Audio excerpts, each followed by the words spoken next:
I'm Rolene Marks. Welcome to Modiin and Beyond.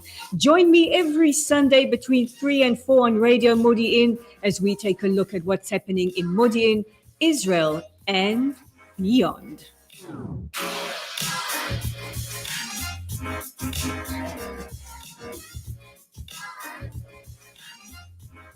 It's a Tuesday morning. It's a It's a Tuesday morning. It's time for Modiin and Beyond on Radio Modiin with me, Rolene Marks. And we have a huge show ready for you. Joining me in the studio a little later is David Lange. He is the Executive Director of Israellycool. We are going to be talking about Roger Waters.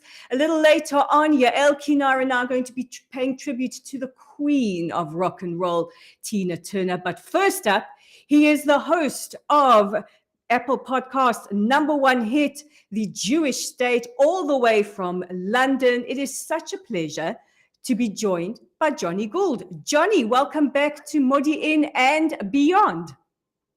Rolene, it's an absolute pleasure to be back with you, and hello, and I hope that you can hear me. We can hear you absolutely perfectly. I mean, you and I have been trying to get this going for ages, and finally we have half term and we're able to chat to each other. And something like quite extraordinary has been happening between Israel and the United Kingdom over the last year or so. We've certainly seen an increase and a warming of relations between the two countries. What do you attribute this to? It's been going well between Israel and the UK pretty much since the Boris Johnson era of the Premiership. And as we all know, that was a tremendous crossroads for this country, because the 2019 general election for the Jewish community was probably the biggest since the Oliver Cromwell era, because Boris Johnson beat off Jeremy Corbyn to become Prime Minister. And talk about an opposite view of the Middle East from Jeremy Corbyn to that of Boris Johnson. There couldn't be a wider one. And when Boris won the election, the first thing he did was make a video which he put out on, wishing everyone a happy Hanukkah and saying that this would be the first of a number of Jewish celebrations that we would all like to join in with. And when you consider the rampant, near out of control anti-Semitism and anti-Zionism that we've experienced in the Labour Party, what threatened the country with his election, Jeremy Corbyn, that was quite a thing. And there has been a growing diplomacy. Liz Truss, who was Foreign Secretary at the time, then became our Premier for, well, just over 40 days. Only beaten by a lettuce. Yeah. Actually, probably go far as to say an actual Zionist, someone who is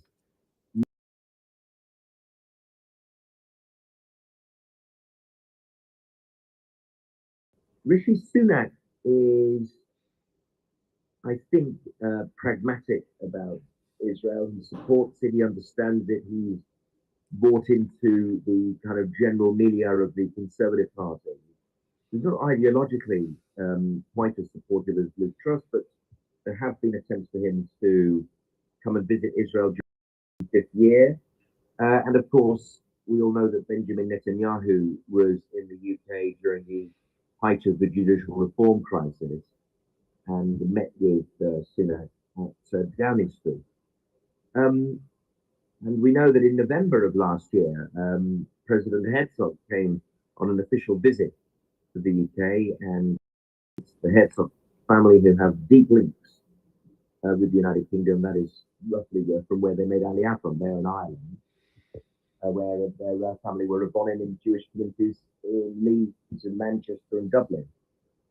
So there's a lot going on. There's a depth of understanding, and it appears to me that there is an understanding in the Conservative Party and other centre-right organisations around Europe that Israel is an ally in the West in this increasingly polarized world.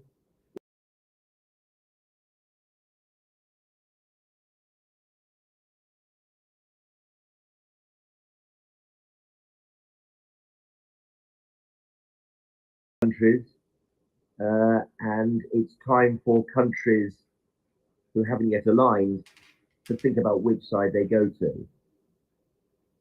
Now, let's talk about President Herzog for a second, because he's been to the United Kingdom about 3 times in the last, I'd say, 6 or 7 months. He was there for Her Majesty the Queen, for her funeral. He was there on a state visit, and he was there for the coronation of King Charles. And something quite interesting happened. It was reported in our media here that the king pulled President Herzog to the front of the line and spoke to him about what a robust democracy he believes Israel is.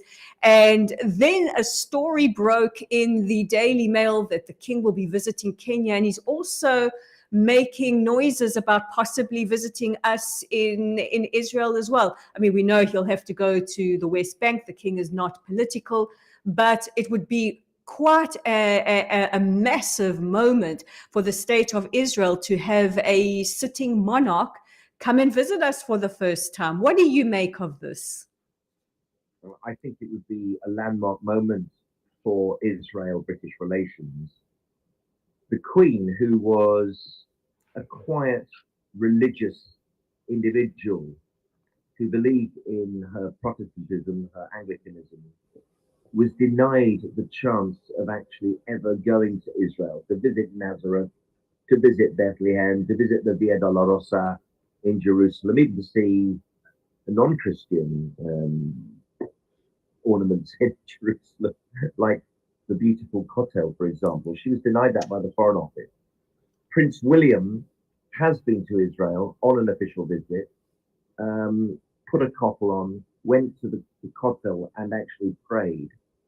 There is a very beautiful part of the royal family which Prince Charles is descended from that the Queen isn't.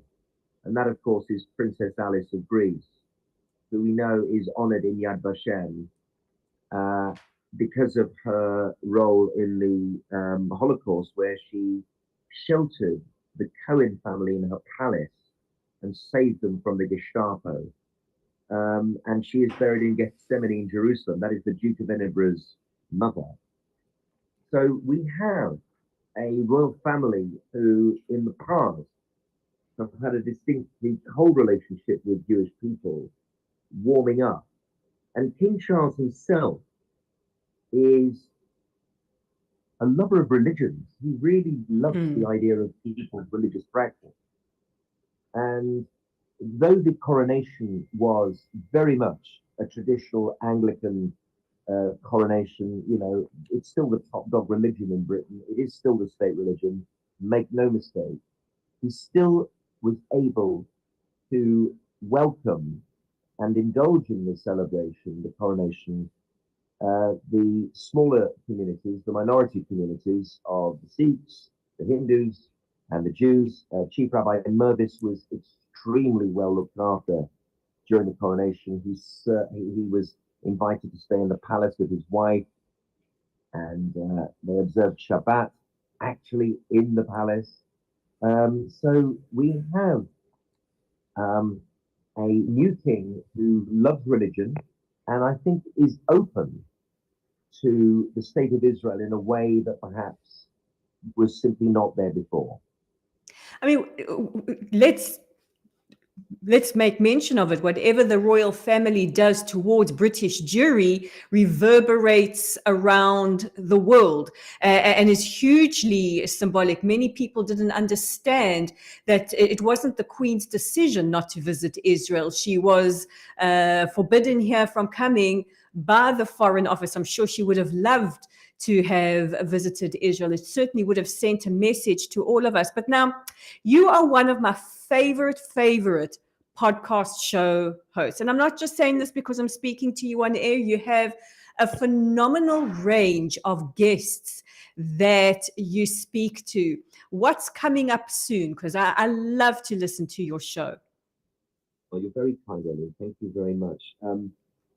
Currently, Rolene Bergman is my current podcast guest. He of the epic book Rise and Kill First: The Story of Israel's Secret Services. And Ronin's book, he expected it to take a year. It took 8 years, 6 years to compile and 2 years to verify, publish, and get lawyered.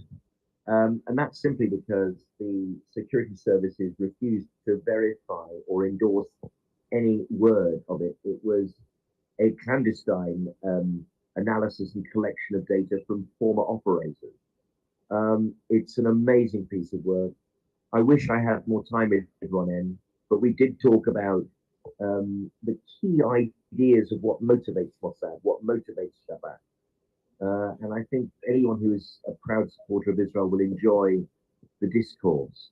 The next episode is a first for me. It's episode 112, and I will be handing the microphone over for the first time to another interviewee, to another interviewer, and it is Jonathan Friedland, the author of The Escape Artist, the million-selling bestseller, which chronicled the story of Rudolf Verber, the teenager who managed to escape Auschwitz and warn his fellow Hungarian Jews of the disaster, the horror that was going on inside Auschwitz, to warn those poor people in 1944 in Budapest and other Jewish population centers, do not get on the train. Because if you get on the train, it will be the end of you.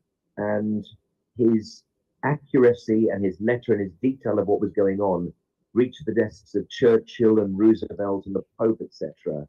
And it forced Horthy, the fascist leader of Hungary, to stop the trains because the Allies said to Horthy, if you continue to deport your Jews and you lose the war, we will make sure that you stand trial for war crimes. And he actually stopped. So we have found an extraordinary person who knew both Rudolf Verber and the other man who was his accomplice in escaping Auschwitz. These were among the first Jewish people to actually escape a concentration camp. His name was Alfred Wetzler.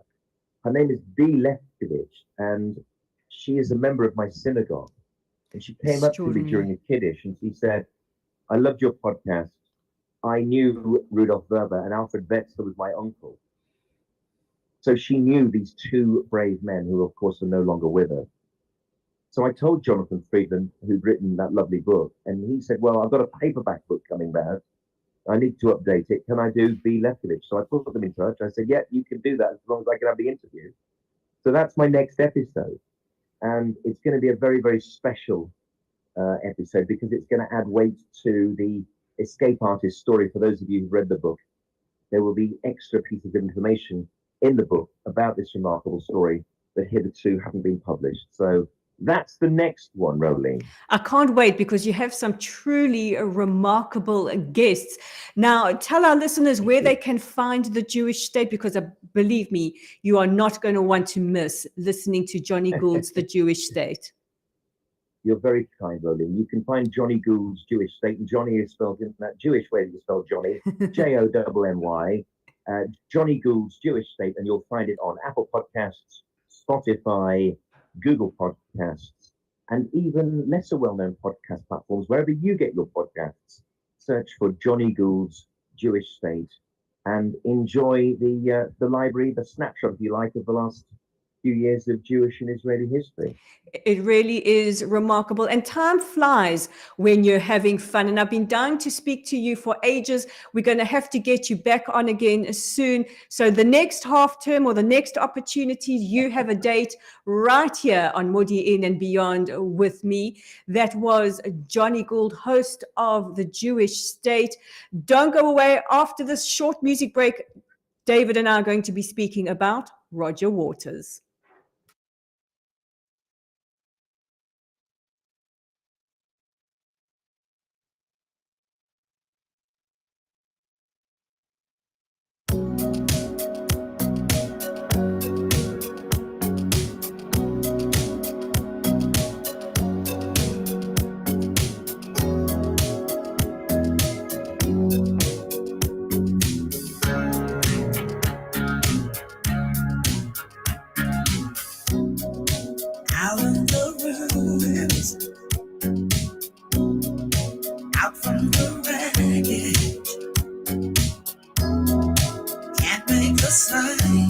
stay this time.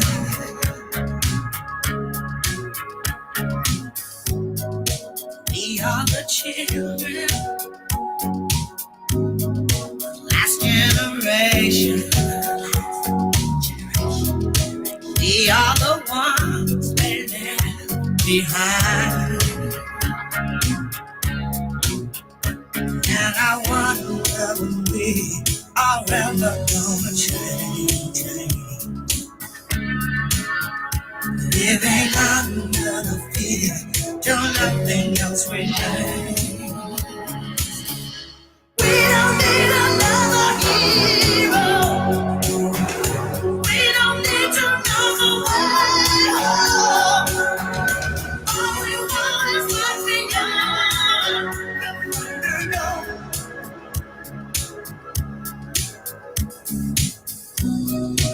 Looking for something we can rely on. There's got to be something better out there.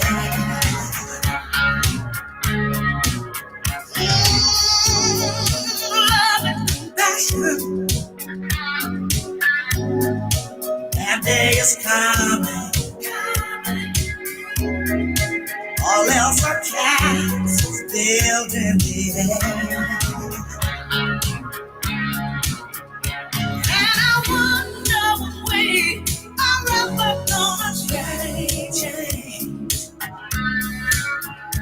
Living under the field till nothing else remains. All the children say we don't need another hero. We don't need to know the way home. All we want is what's beyond. So what do we do in our lives? We leave our mate above. We our story shine like a light. Or is this the down? Is it all or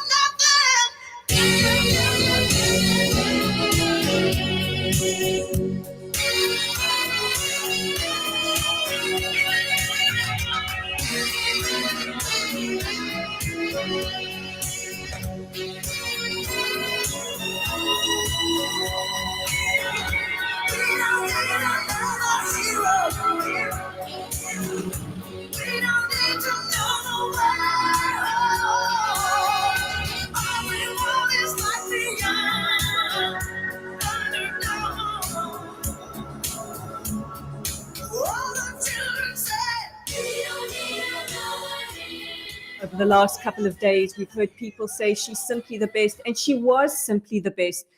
Tina Turner, we're going to be paying tribute to her a little later with Yael, Kinar. I remember when that song came out, that to me spoke about a powerful warrior woman. And I'm so delighted to be joined again in studio by David Lange, the Executive Director of Israellycool, Israel Advocacy, and somebody who's not so powerful, not the greatest performer, and has really caused a lot of controversy over the last week or so, is one Roger Waters. Now, David, you have a bit of a background interacting, should we say, with Mr. Waters. Tell us a little bit about that. Give us some context. Oh, great that you remembered that. First of all, thanks for having me, Rolene.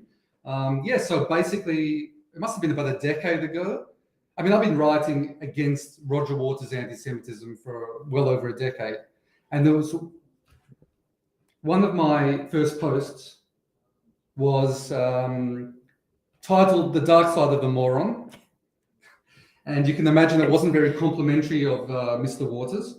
And he was trying at the time to convince Alan Parsons of the Alan Parsons Project to not come to Israel. This was the boycott campaign was underway, and Roger Waters was really trying his best to discourage Alan Parsons. And Alan Parsons is a big friend of Israel, actually. I'm not sure if you're aware of this. Huge friend of Israel. And he wasn't going to have any bar of this. So how did he respond to this letter by Roger Waters? He actually linked to a post on social media of mine, the Dark Side of the Moron post.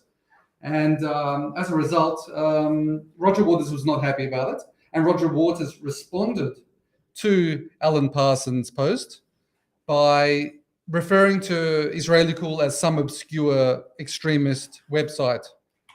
And he was very upset about it. And this actually was one of my crowning achievements, I think, in my life, to have Roger Waters, prickled by something that I wrote. And it's just encouraged me to basically write a lot more about him. He seems to love to dish out the abuse and the criticism, but cannot take it. Now, in the last week, he has dominated the headlines. We've just spoken to Jonny Gould in the United Kingdom. I'm wondering if the United Kingdom is going to be taking action against Roger Waters for his performances in Germany. Last week was Berlin.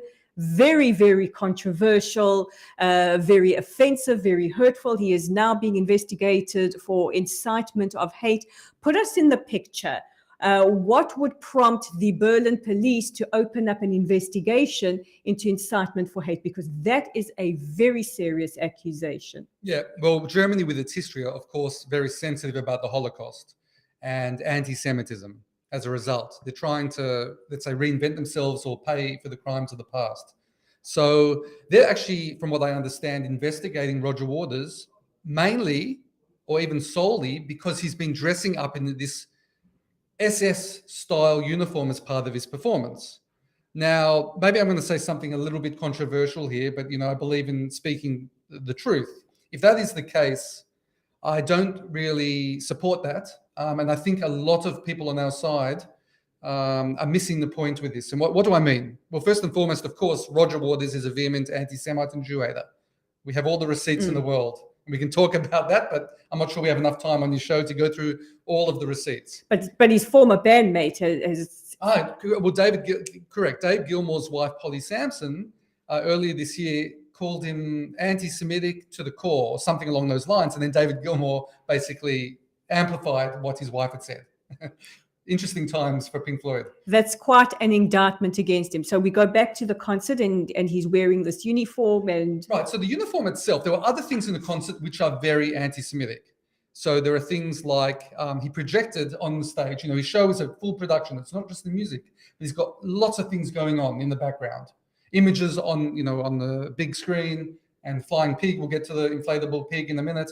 So we have all these things. So at one point, he puts up the name of Shireen Abu Akleh. This was the Al Jazeera journalist that was killed in unclear circumstances during a firefight between Jenin terrorists and our brave IDF soldiers. As what is common, unfortunately, for war correspondents. Yes. And it was inconclusive. And if she was killed by the IDF, then it was definitely an accident. Our soldiers, the most moral army in the world, are not in the habit of killing any innocents, let alone someone with press written on them. And this, the State Department analysis borne this out as well.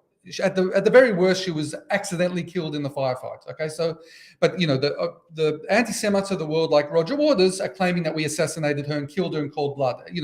A modern-day blood libel, as it were. Notably, he's been very quiet about Russia holding a Wall Street journalist captive, a Ukrainian journalist that was killed, but maybe that's just because he supports Putin. He does. He does support Russia, and that's part of his hypocrisy.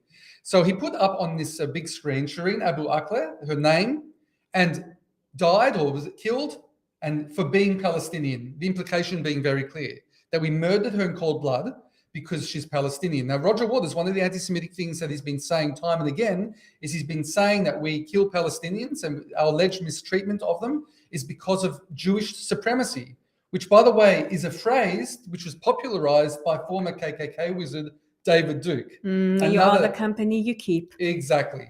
So he put that up. And then a few seconds later, he put up Anne Frank, her name, crime for being Jewish.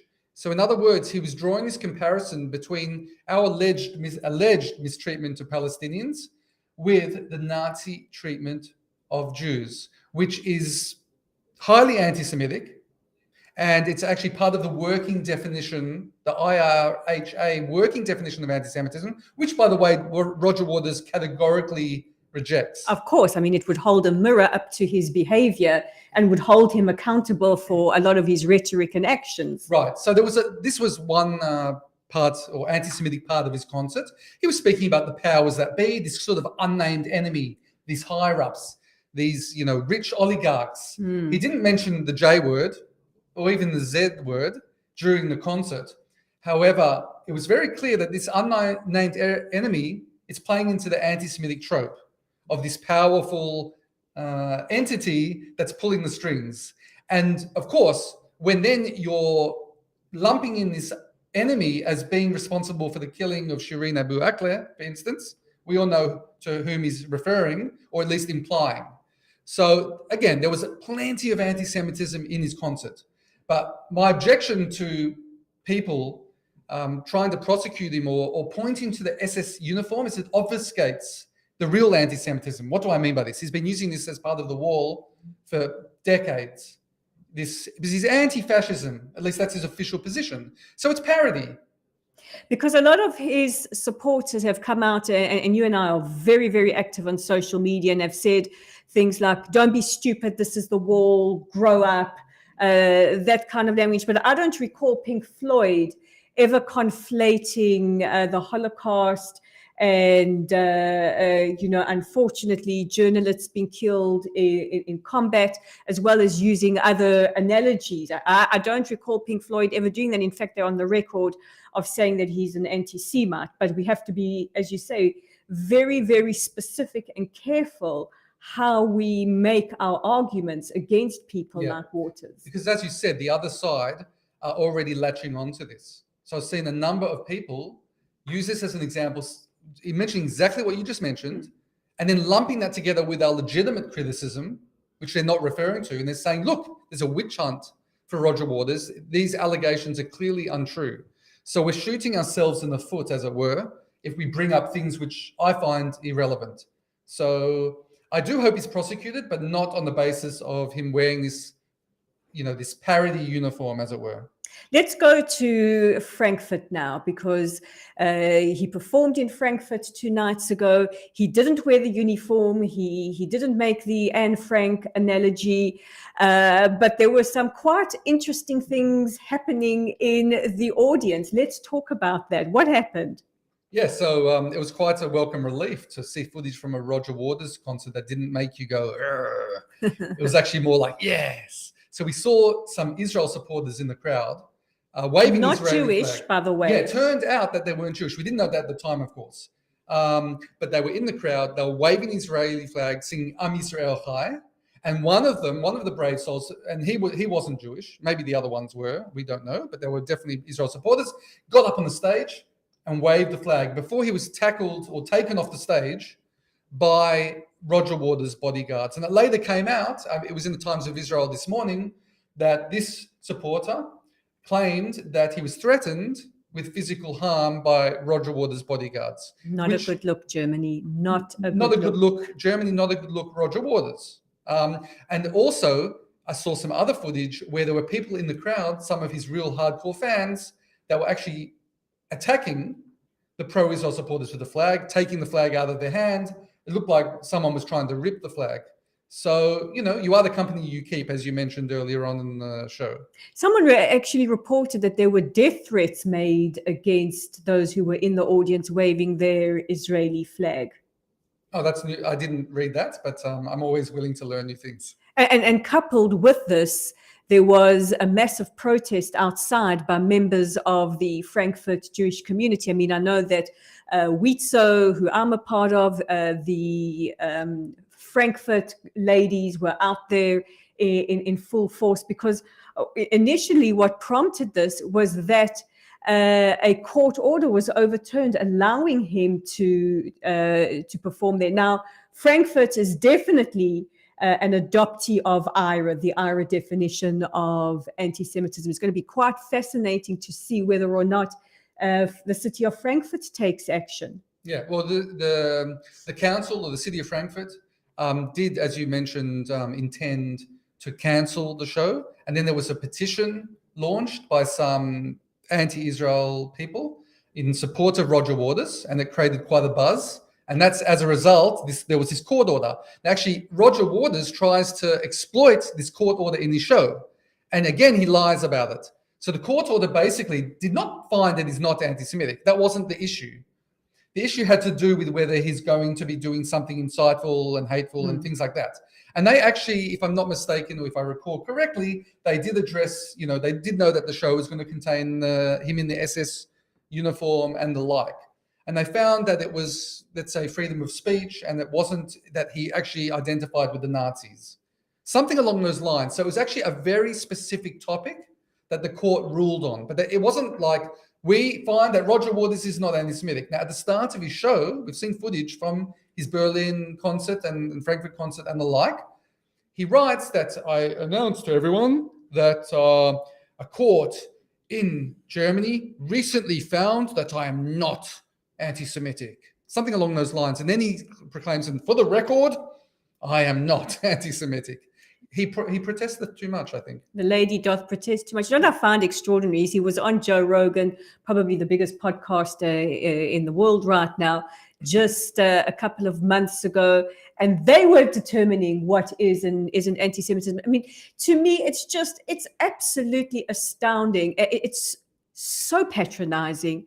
It is so arrogant for members of other communities to determine what constitutes discrimination or persecution against another minority community. It's really just quite extraordinary. If you're listening to Joe Rogan, I highly recommend you go listen to Jonny Gould's The Jewish State, a much better selection. But now Roger is going to the United Kingdom, and we've already heard murmurings from a member of parliament from Manchester saying, given what he did in Germany, we don't want him here.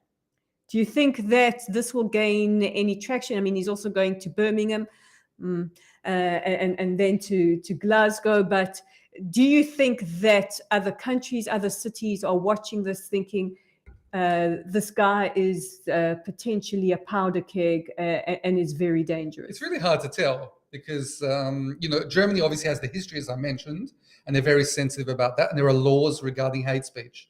If there aren't laws in other countries, freedom of speech sort of rules the day these days, especially in enlightened Europe, other parts of enlightened Europe. So I'm not sure, but any sort of buzz, any sort of blowback can still have an impact. So even if he isn't banned per se, or his concerts are not cancelled, we can still have an effect. And we saw that perhaps, I don't know for sure, but when he didn't invoke Anne Frank, and when he didn't don the parody SS uniform during that last concert, I do believe that it was probably at least partially a result of the blowback that he's been receiving. Now, actually, I saw some footage that he posted on social media where he spoke about that, and then he actually burst into tears. Crocodile tears. I cannot perhaps. roll my eyes back far enough. I might detach my Crimea corners. River, right? Crimea River. Crimea River.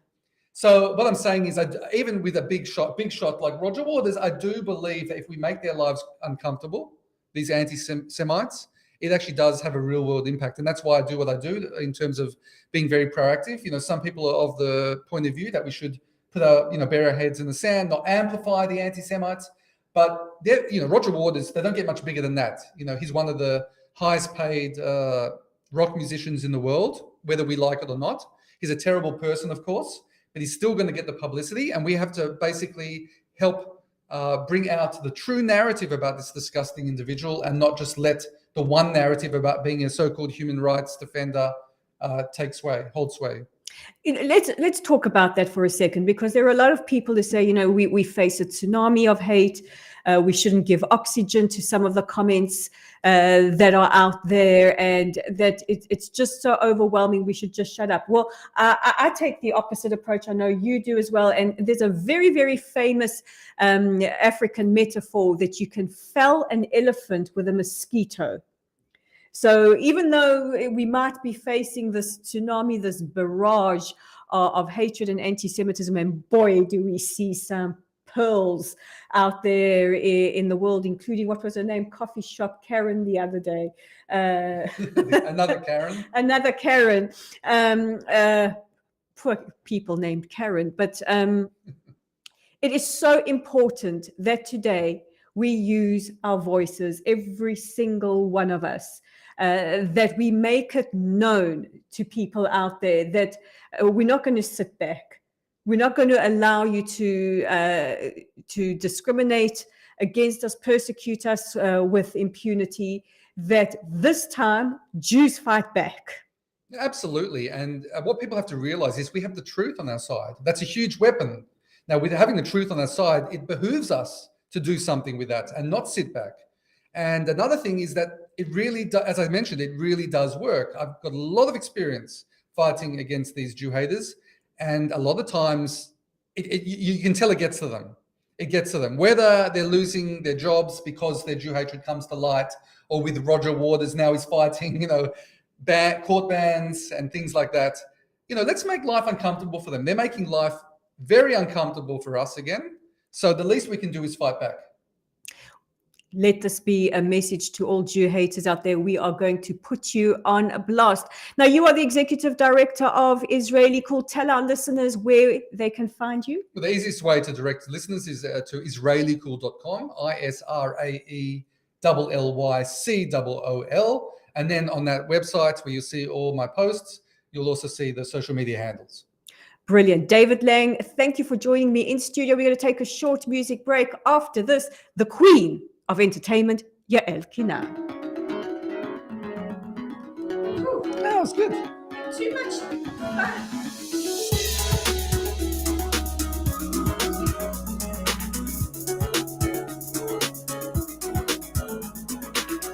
עכשיו הגיע הרגע, הרי חיכית לי ואני תמיד חיכיתי לך, והנה היום הזה הגיע. עכשיו מבטיח שאף פעם לא תהי לבד, ואם פתאום תעלמי, אחכה כל הלילה, ואלחש בתפילה שאליי תחזרי. ואם תבואי אליי, ישנת כל הלילה, ואלחש לך מילים שתדעי שאני שלך, ובבוקר תראי, נשאר ביחד, הולכים את הדרך הזאת, לתמיד יד ביד. ואם תבואי אליי, נשאר כל הלילה, ואלחש לך מילים שתדעי שאני שלך, ובבוקר תראי, נשאר ביחד, הולכים את הדרך הזאת, לתמיד יד ביד.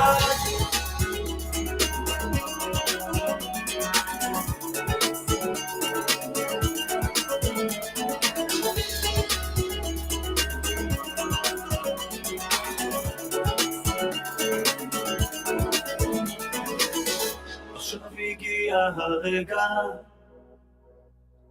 הרי חיכית לי ואני תמיד חיכיתי לך, והנה היום הזה הגיע. עכשיו מבטיח שאף פעם לא תהי לבד, ואם פתאום תעלמי, אחכה כל הלילה, ואלחש בתפילה שאליי תחזרי. ואם תבואי אליי, ישנת כל הלילה, ואלחש לך מילים שתדעי שאני שלך, ובבוקר תראי, נשאר ביחד, הולכים את הדרך הזאת, לתמיד יד ביד.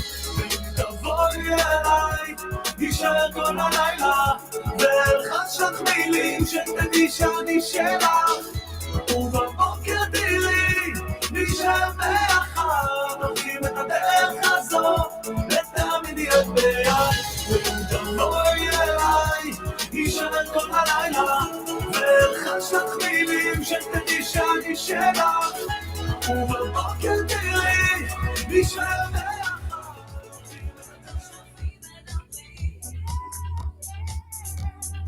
רדיו מודיעין, רדיו שפים מדברים.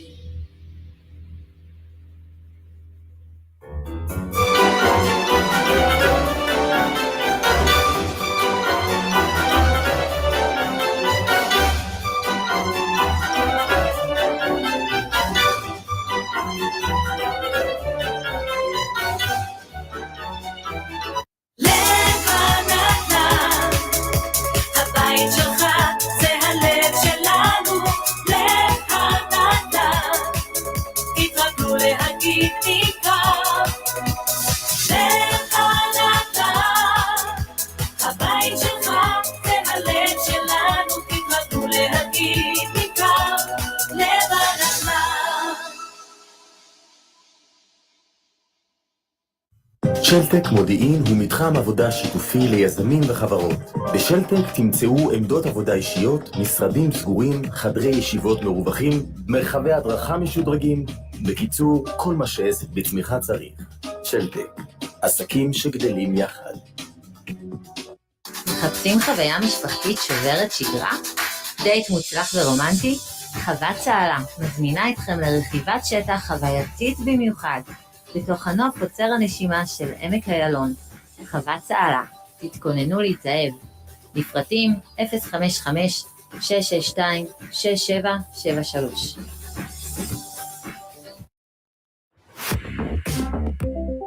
טרייד סטיישן, אפליקציית המסחר זוכת הפרסים. לסחור רק עם הטוב ביותר. אליט פלטפורמס, המקבצה הפיננסית שלכם. ברוכות הבאות למכללה האקדמית לחינוך תלפיות בחולון. מכללה שהיא בית. בבית שלנו יש מרצים עם תשוקה לחינוך. סגל מנהלי עם תודעת שירות גבוהה. והמון יחס אישי לצד מצוינות אקדמית. אלפי בוגרות המכללה המובילות את שדה החינוך בישראל היא העדות הטובה ביותר, שמכללת תלפיות הינה המקום הנכון ביותר עבור מי שרוצה להצליח, להשפיע ולחנך את דור העתיד. כי החינוך מתחיל מהבית.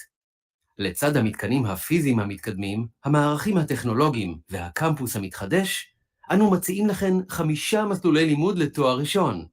חינוך לגיל הרך, חינוך יסודי, חינוך על יסודי, חינוך מיוחד ואומנות. כך שכל סטודנטית תוכל לבחור את המסלול המתאים ביותר עבורה. במכללת תלפיות תמצאי את כל היתרונות במקום אחד, יחס אישי ותוכנית מותאמת אישית. קמפוס בוטיק חכם וחדשני, מרחק הליכה מתחנת הרכבת, כל זה במרכז הארץ. כולנו כאן בשבילך, מאמינים בך. צוות מכללת תלפיות. מכללת תלפיות לחינוך, ללמוד לתואר ראשון עם החברות שלי בדרך שלי. זו תלפיות שלי. רדיו מודיעין, התושבים מדברים. רדיו מודיעין, התושבים מדברים. Welcome back to Modiin and Beyond with me, Rolene Marks, here on Radio Modiin. Now, it's that time of the Tuesday where we speak to the Queen of Entertainment, our wonderful Yael Kinar. And because I'm joined by the fabulous David Lange, we're going to chat to Yael about Tina Turner, the Ozempic craze, and of course, Scandival. Yael, welcome back to Modiin and Beyond. Thank you so much. So good to have you back. Now, one of our favorites passed away over the weekend.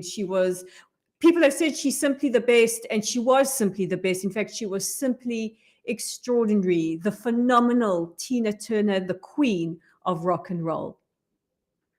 Yes, Tina Turner died last week at age 83, and she really lived many lives within her life. She started off with a difficult childhood, difficult family situation. She married Ike Turner at a very young age, and that was an abusive relationship with domestic abuse. She had a child with him. She had another child with a different partner as well, and grew to fame. I mean, started off sort of singing with him, then ended up with her own career. Super energetic, tremendous performer, winning all the awards, all the Grammys, all the attention, all the adoration. And then she had almost a second part of her life, which started when she met German music producer on a visit to Germany. He was supposed to meet her at the airport to take her with the agency. His name was Erwin Bach. And they've been together for 40 years. And that was really such a healing relationship. He was 16 years her junior. He didn't have kids of his own, but they got married after about 15 years together. And they lived in Switzerland and had like a multi-million-dollar estate overlooking a lake in Zurich. And she had been struggling with health issues for the last few years. In 2016, he donated a kidney to her. And really was this big love story, and the pain in her life didn't stop because her adult son died by suicide, and her other son died of cancer. So there was a lot of pain amongst the highs and the glory and the money.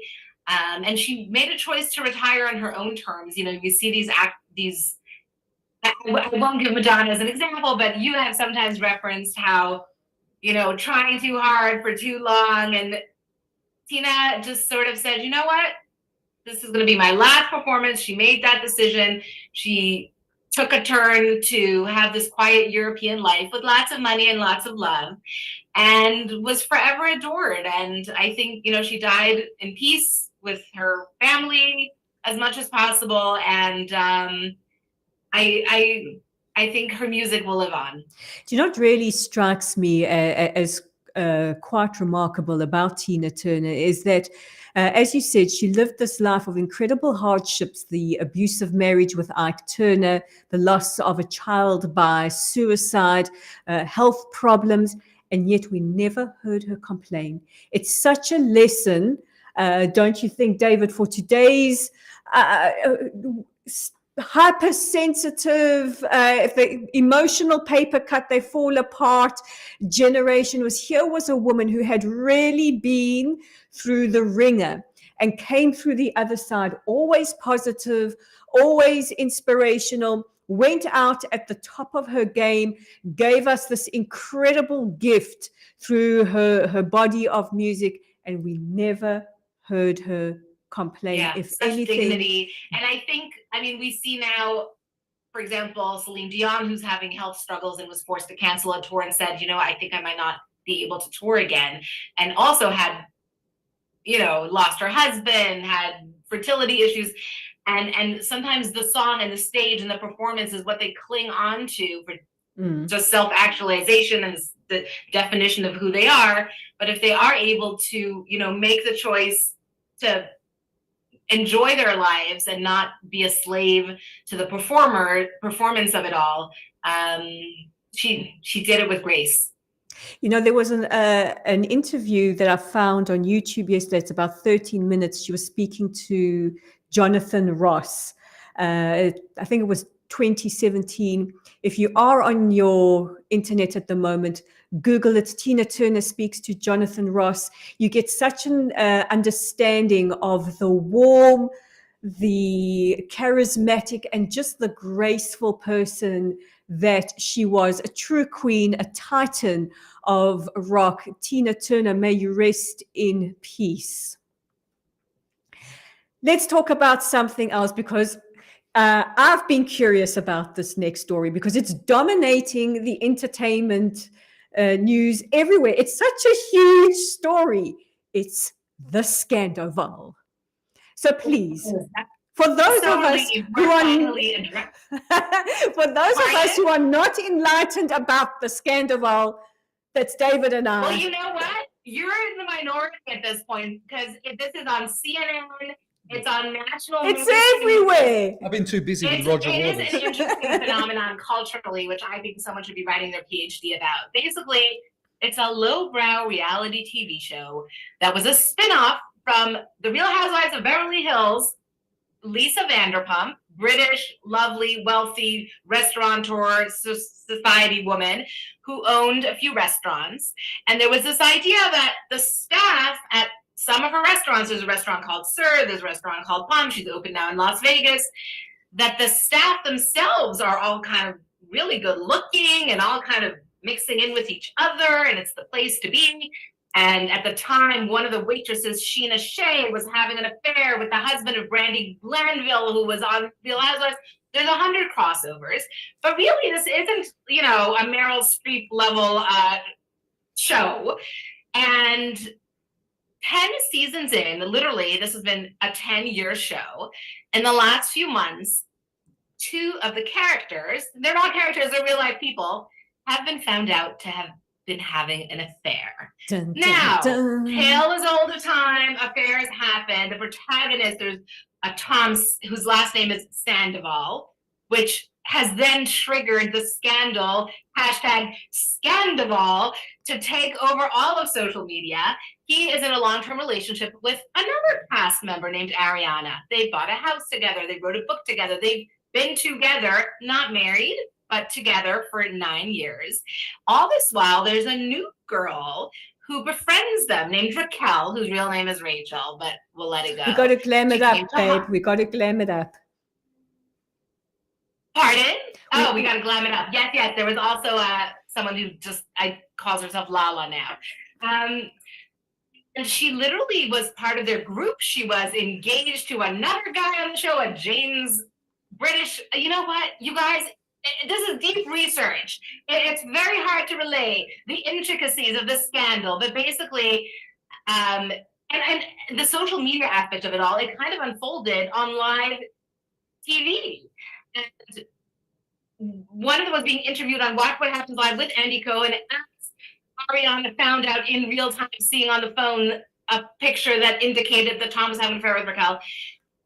It has hit a nerve in society to a degree that I find a little perplexing, because let's not kid, affairs happen.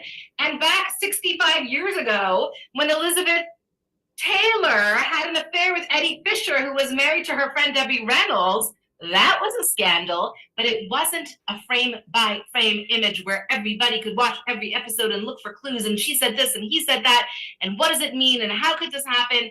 So I don't know. It's been literally months now. The reunion has aired. It's going to be a 3-part reunion. We've had 1 part already aired last week. There's been viewing parties, large screens all over LA, all over the world. I watched it in Jerusalem with great delight. So what we'll possibly talk about once this is resolved, and will the show continue filming with each other? Has this ruined everything? The demise of society? #scandal.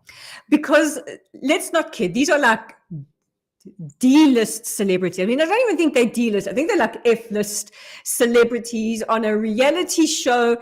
And literally, I'm a pop culture vulture. I read everything from Australia to the US to the UK to everywhere in between. And you cannot escape the scandal. It is literally everywhere. It's dominating everything. But now, where do we go from here? I mean, other scandals are just not going to live up to this level of scrutiny. I know, and it is interesting why this is so scandalous. This group of people isn't particularly known for their high morals. It's not a show filmed in Amish land. They've all kind of cheated with each other. For some reason, the fact that the betrayal is very much also between these 2 women who were close friends, and Ariana, who was cheated on by Tom with Raquel, was good friends with Raquel, and she stayed at their house and they went out together, and at some point somebody said, look, she's spending a lot of time with you all. Is it weird? And she was like, no, not at all, not at all. And she was her biggest defender.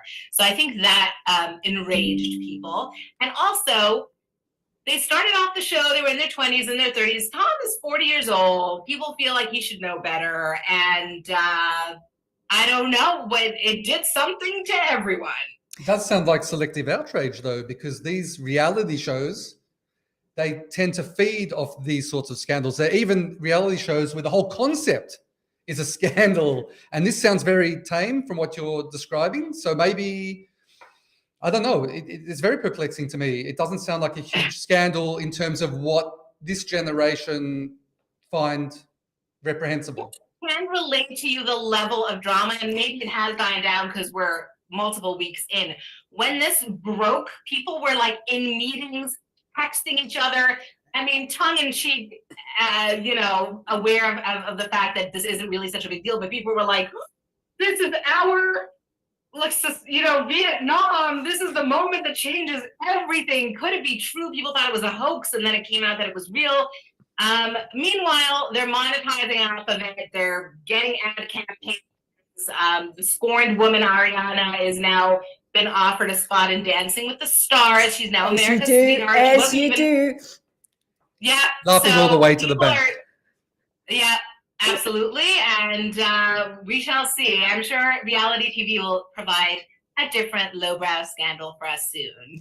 Well, the show is Vanderpump Rules. If you want to get your Scandival fix, visit it there. And that's it for this week. Thank you to the Queen of Entertainment, Yael Kinar, the King of Israel Advocacy, David Lange, and to the King of Podcasting, Jonny Gould, for being my guest today. I'm Rolene Marks. This is Modiin and Beyond. Join me again next Tuesday, 10 a.m. on Radio Modiin.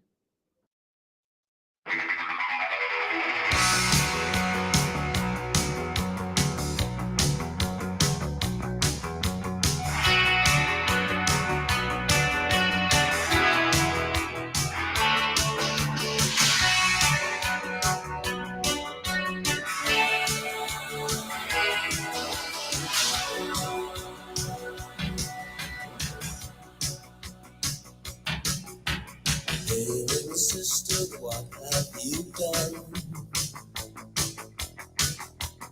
Hey, little sister, who's the only one? Hey, little sister, who's your Superman? Hey, little sister, who's the one you want? Hey, little sister, shotgun. It's a nice day to start again.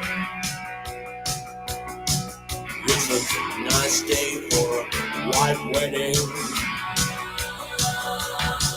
It's a nice day to start again. Hey, little sister, who is it you're with? Hey, little sister, what's your fascination? Hey, little sister, shotgun, oh yeah. Hey, little sister, who's your Superman? Hey, little sister, shotgun. It's a nice day to start again.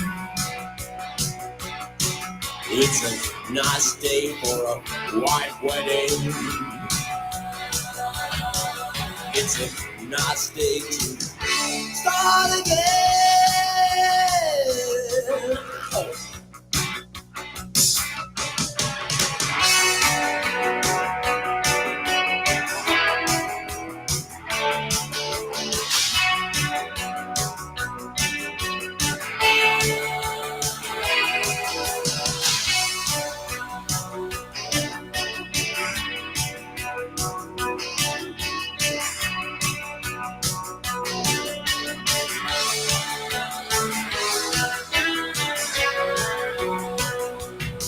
Pick it up.